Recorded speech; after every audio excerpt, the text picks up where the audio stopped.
Bonjour à tous, j'espère que vous allez bien. Alors aujourd'hui, on va travailler sur un outil qui s'appelle N8N. C'est un outil très connu dans l'automatisation des workflows. Grâce à cet outil-là, je peux tout simplement intégrer plusieurs autres logiciels. Et c'est un outil d'abord, il est connu qui est no-code et low-code, donc utilisé par les débutants qui connaissent pas dans le développement et aussi pour les développeurs, parce que grâce à cet outil-là, on a la possibilité d'injecter ce qu'on appelle de code personnalisé du JavaScript et ça permet en fait de réaliser des automatisations complexes.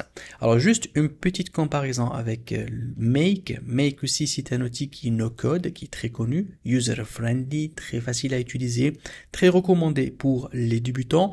La seule différence peut-être que N8N c'est un open source, Make c'est pas open source, donc Make il vous donne un compte gratuit, mais vous avez des limites pour l'utilisation en fait et la consommation en fait de crédits à l'intérieur.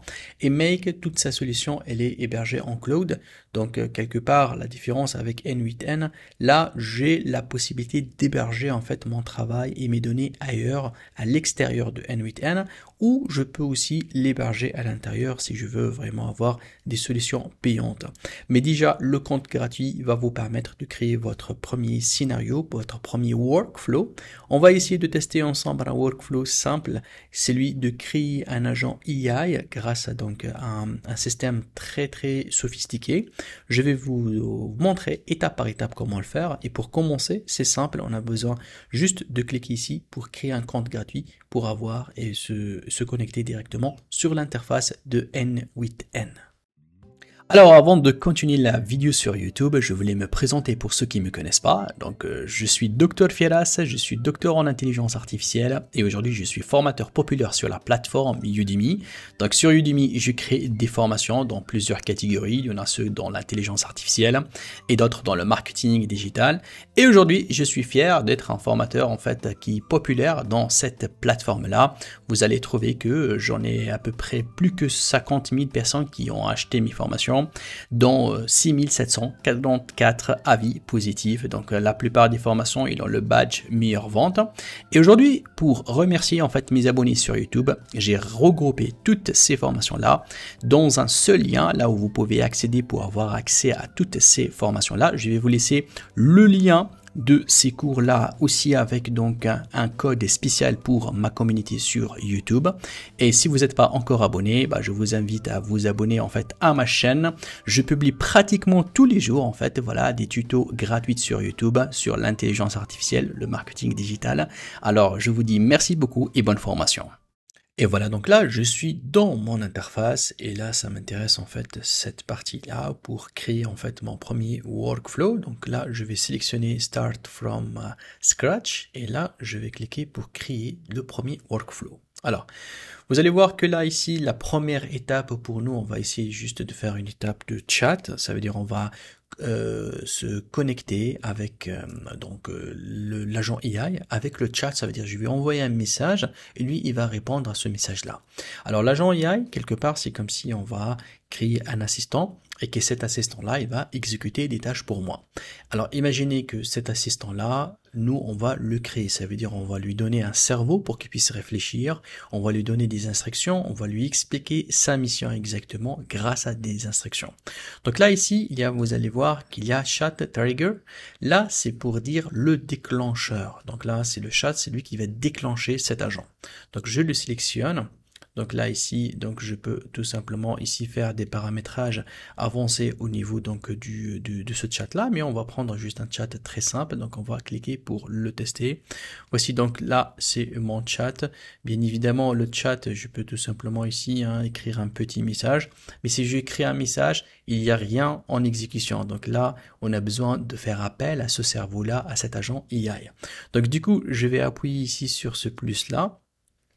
Et vous allez voir que là, je vais tout simplement taper tout simplement agent et vous allez voir que là, ici, j'ai agent AI, donc agent d'intelligence artificielle.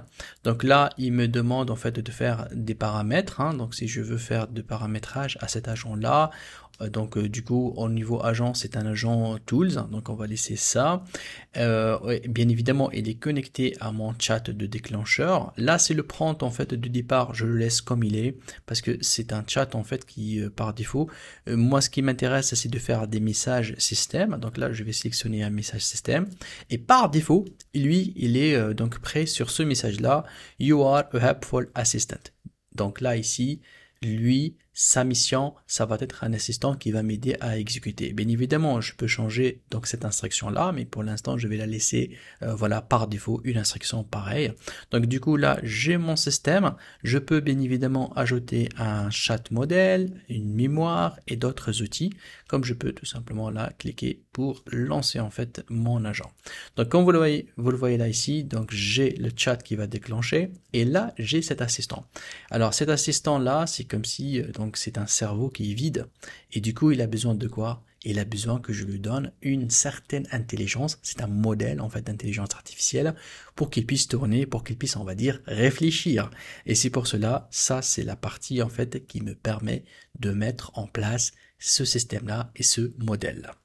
Alors, j'appuie ici pour ajouter en fait le modèle et vous allez voir que là, il va me proposer plusieurs types de modèles. Comme vous voyez là, je peux ajouter un DeepSeek, je peux ajouter Mistral, je peux ajouter aussi OpenRouter. Donc en tout cas, là, j'ai plusieurs types de modèles. On va essayer de comprendre un petit peu comment on peut faire pour les installer. Je vais commencer avec le modèle le plus simple, c'est celui de ChatGPT.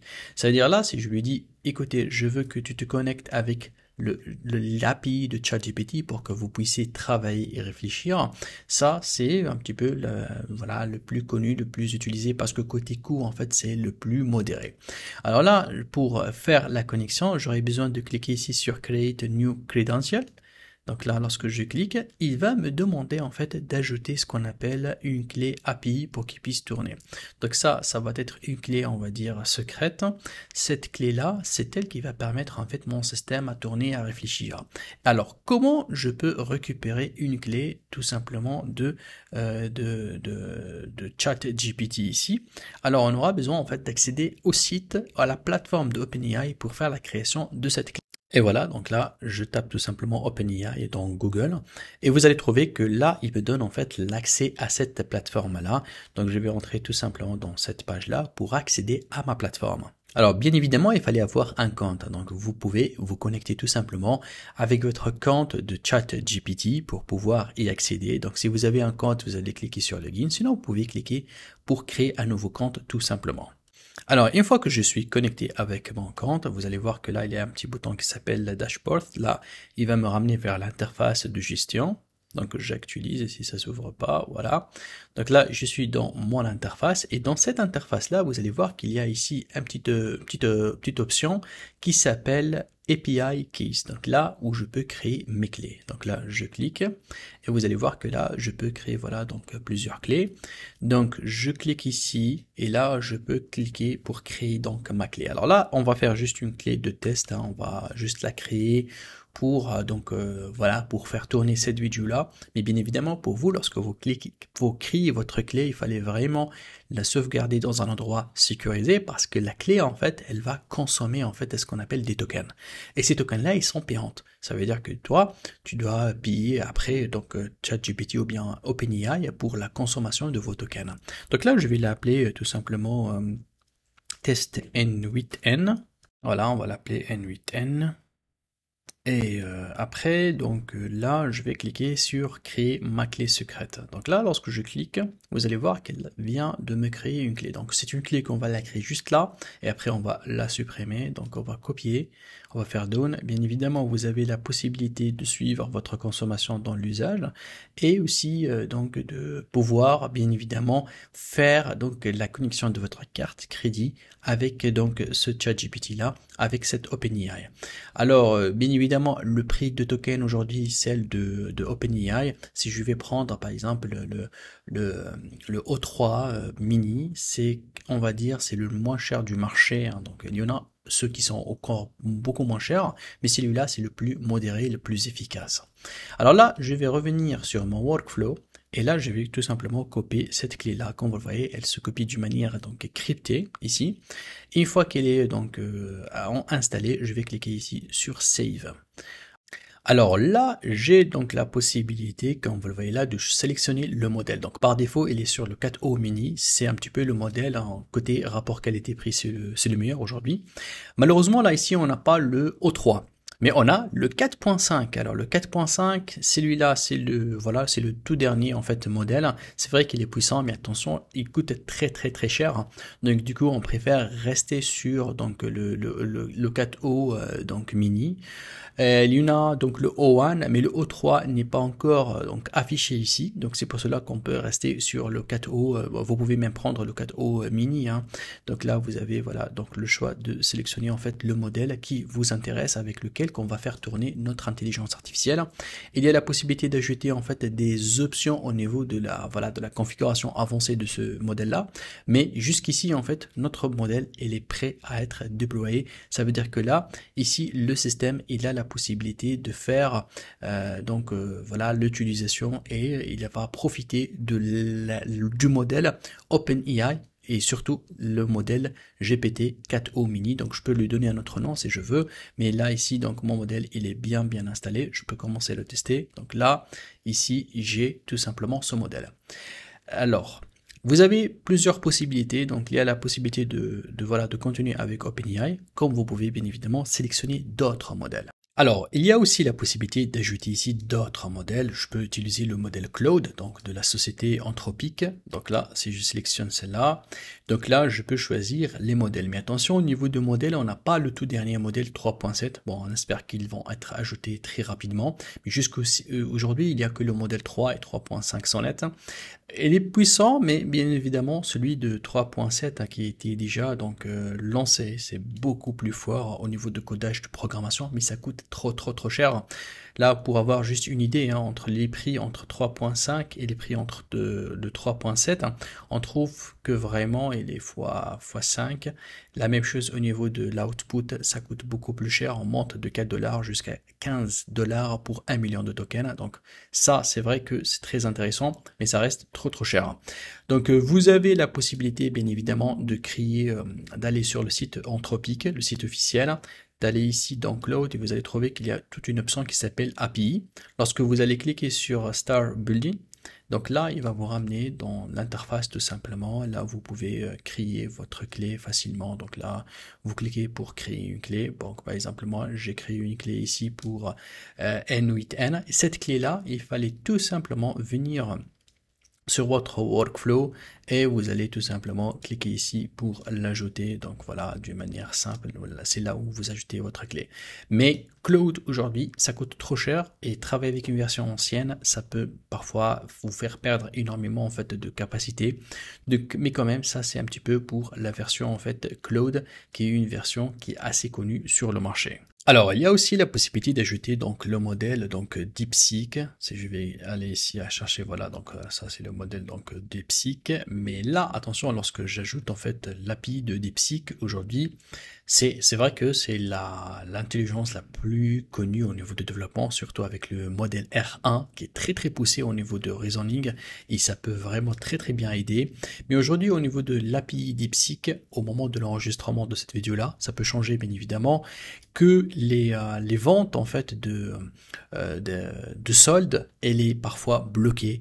Donc parfois il ouvre, parfois il ferme. Donc là actuellement j'ai 9,97 dollars que je peux les consommer, mais lorsqu'ils vont être terminés, bien évidemment je peux plus donc ajouter de soldes. Donc c'est pour cela que là aujourd'hui actuellement on évite de mettre DeepSeek, mais peut-être que d'ici là ils vont tout simplement délibérer en fait la puissance, et ils vont mettre tout simplement donc du solde disponible.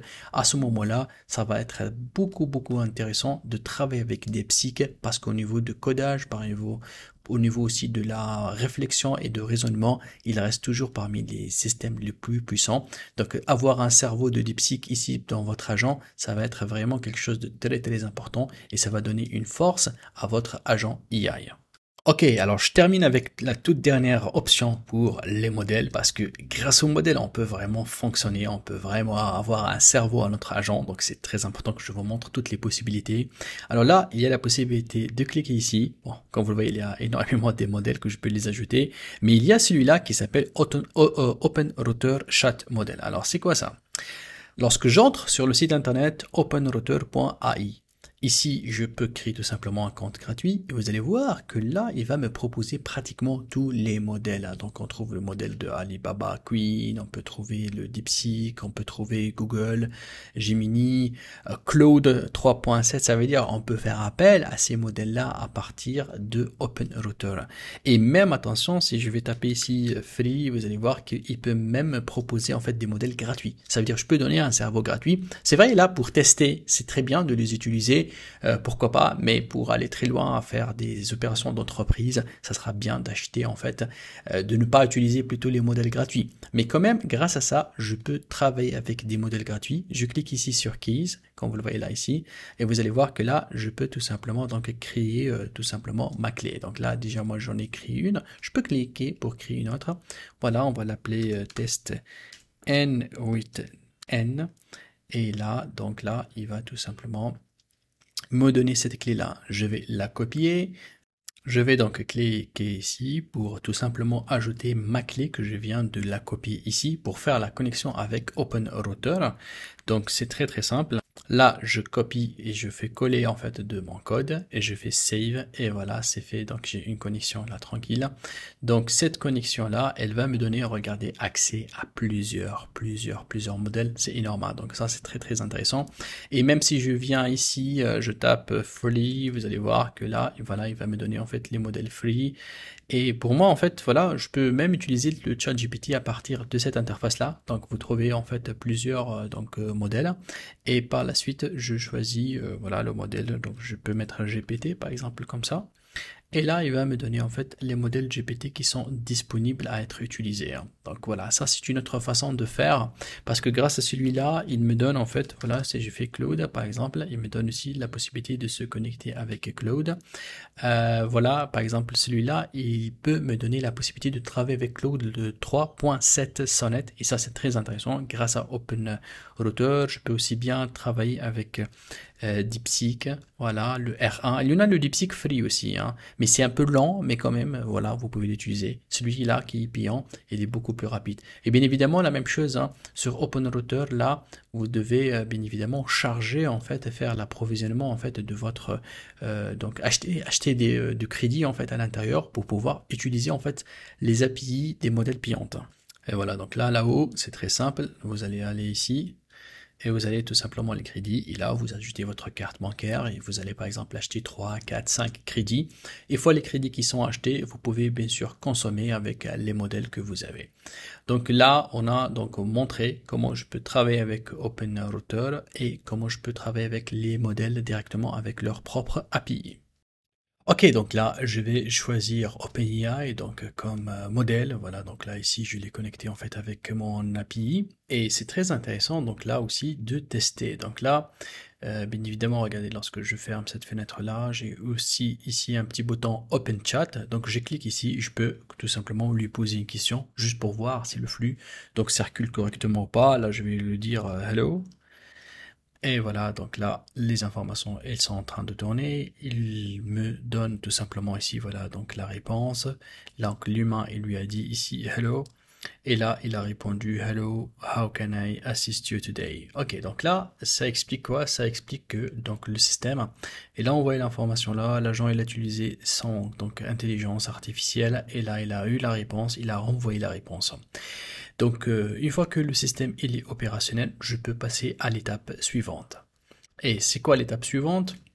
Là, je vais cliquer pour ajouter la possibilité en fait de donner à cette AI là la possibilité de se rappeler en fait sur toutes les interactions qu'on a déjà fait. C'est pour cela que je vais choisir Window Buffer Memory. Donc là, ça va donner en fait une mémoire. Attention, cette mémoire là, on va aller jusqu'à 10 donc itérations. Donc là, donc le système il va se rappeler en fait jusqu'à 10 donc échanges. Et là, donc je reviens. Donc là ici, j'ai mon système. Et là, je vais lui dire, voilà, Donc, ici, on va juste lui poser donc une question. Are you human? Et là, on va voir s'il va me répondre ou pas. Et voilà, donc là, du coup, bien évidemment, il a fait donc de manière successful. Mais il faut savoir que là, il a la possibilité en fait de faire le suivi de toutes les informations. Donc là, vous allez voir qu'il est en train de stocker en fait les datas et les informations. Donc depuis la première donc question, il est capable en fait voilà donc de se rappeler en fait sur les dernières questions. Donc là si je vois donc au niveau de l'output ici donc le système il a pris donc les variables nécessaires pour tout enregistrer. Donc là, voilà, il me dit que je suis pas un humain.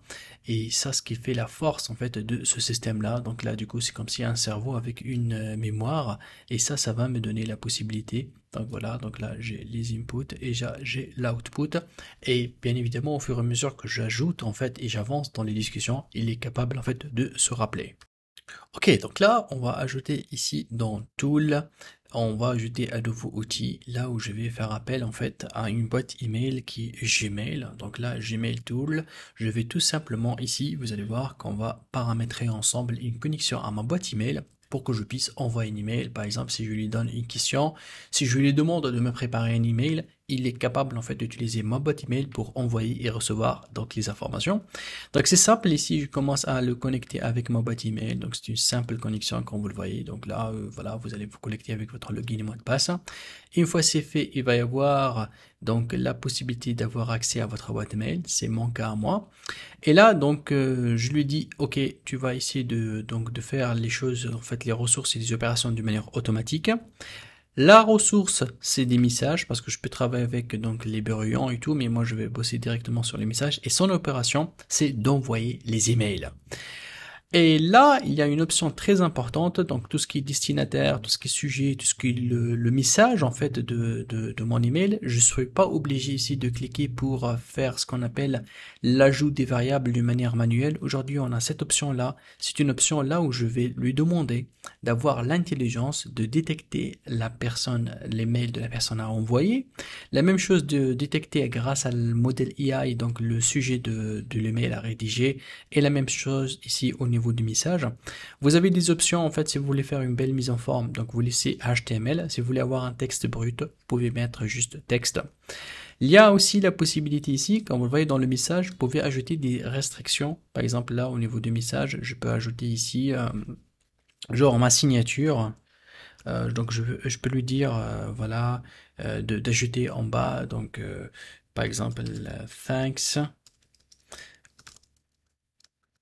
Et là je mets par exemple mon nom. Je peux lui dire ici voilà donc de mettre toujours ma signature en bas donc de l'email. Il y a la possibilité d'ajouter encore d'autres options comme vous voyez là. Donc il y a la possibilité en fait de personnaliser encore. Par exemple là, si vous voulez mettre en CC ou bien voilà en message caché, si vous voulez voilà donc mettre pour que si quelqu'un veut vous répondre, vous voulez qu'il vous réponde sur une autre adresse email. Donc ça, ce sont des options. Il y a aussi en fait la signature de N8N de cet outil-là. Je peux la désactiver. Hein. Donc là, vous allez voir que je peux ne pas dire, de lui dire ne pas mentionner donc le nom de logiciel. Donc là, je peux le désactiver. Et voilà, donc là, tout est prêt. Donc ici, si je regarde, donc j'ai dans mon système tout simplement ici donc un cerveau, un AI agent qui a la connexion avec un modèle chat GPT 4o mini qui est capable de voilà lui envoyer, de traiter des informations. Il a une mémoire et là comme outil il est capable en fait voilà de voilà d'envoyer donc des emails. Comme vous le voyez j'ai la possibilité d'ajouter plusieurs outils hein, si je veux. Et voilà donc mon premier système il est prêt à être déployé. Ok, donc là, on va essayer de tester en fait notre système. Donc là, ici, on va ramener la souris ici, on va cliquer et là, on va essayer tout simplement d'envoyer donc un prompt et voir s'il est capable de comprendre le prompt. Il faut savoir que dans le prompt que je vais ajouter ici, je vais essayer de lui demander d'envoyer un email pour prise de rendez-vous. Ok, this is my prompt. Donc là, je vais lui demander en fait d'envoyer un email à ce commercial-là, sur cette adresse mail-là, c'est une adresse email de test que j'ai créée à l'instant, pour lui demander voilà donc de prendre un rendez-vous pour cette date-là. Alors pour moi, mon objectif, s'il est capable de créer un sujet et de trouver un message, donc à lui envoyer un message professionnel et surtout en fait à lui envoyer à cette adresse mail-là. Donc là, qu'est-ce que je vais faire? Je vais tout simplement appuyer ici pour lancer le prompt. Donc là, il est en train de réfléchir. On va essayer de voir, voilà, il est en train d'envoyer le mail. Et normalement, là, il vient de faire le nécessaire. Alors, ce que je vais faire, je vais tout simplement cliquer 2 fois ici, ou bien cliquer sur Open pour voir un petit peu ce qu'il a fait. Donc là, c'est donc la requête. Et là, il me dit que l'output, donc là, il a envoyé donc le message à cette adresse email là pour lui envoyer en fait l'information. Donc on va essayer d'ouvrir l'adresse email, de voir s'il était capable en fait de rédiger un email grâce à l'IA ou pas. Et voilà, donc là, il a préparé tout simplement ici un sujet. Il a préparé aussi un email professionnel et comme vous le voyez là, il a fait donc la signature que je lui ai demandé. Donc le mail a été envoyé correctement sur la bonne adresse email que j'ai demandé. Et voilà, donc là, le workflow, il fonctionne correctement. Donc j'ai pu faire donc la création d'un workflow simple. Là où j'ai fait appel en fait à un modèle AI, là je fais appel à un tool et là où j'ai commencer avec tout simplement un input qui est donc le chat et le système fonctionne correctement. Alors j'espère que cet exercice-là simple vous a permis en fait de comprendre le fonctionnement de cet outil-là, le N8N. Vous me dites s'il vous plaît dans les commentaires si vous voulez qu'on crée tout simplement un workflow complet, complexe, là où je vais ajouter en fait ce qu'on appelle des outputs, là où je vais ajouter encore d'autres fonctionnalités pour faire ce qu'on appelle la prospection grâce à un système qui fait avec N8N. Alors écrivez dans les commentaires tout simplement prospection et je vais créer une vidéo pour vous, là où je vous montre comment je vais faire une prospection complète en automatique avec un système N8N. Merci. Et voilà, donc on est arrivé à la fin de la vidéo, j'espère que vous avez aimé le contenu. Si vous voulez m'encourager, n'hésitez pas à vous inscrire dans ma chaîne YouTube afin que je puisse créer encore des vidéos gratuites sur YouTube. Et si vous voulez rejoindre ma communauté Udemy, si vous voulez avoir des formations encore plus poussées, plus détaillées, avec plus d'exemples et d'ateliers pratiques, je vous ai mis sur mon site internet là 2 packs. Le premier, il contient tout simplement toutes mes formations en intelligence artificielle, automatisation et no-code. Et le deuxième, c'est un pack complet, il contient à peu près 1000 heures de formation. Vous trouvez dedans même le marketing digital. N'oubliez pas de mettre tout simplement le code que j'ai créé spécialement pour ma communauté sur YouTube. C'est un code qui est YT20. Celui-là, il va vous donner tout simplement une réduction de 20% sur ces packages-là. Attention, c'est un code qui est valable uniquement pour mes abonnés YouTube. Je vous dis merci beaucoup et à très vite.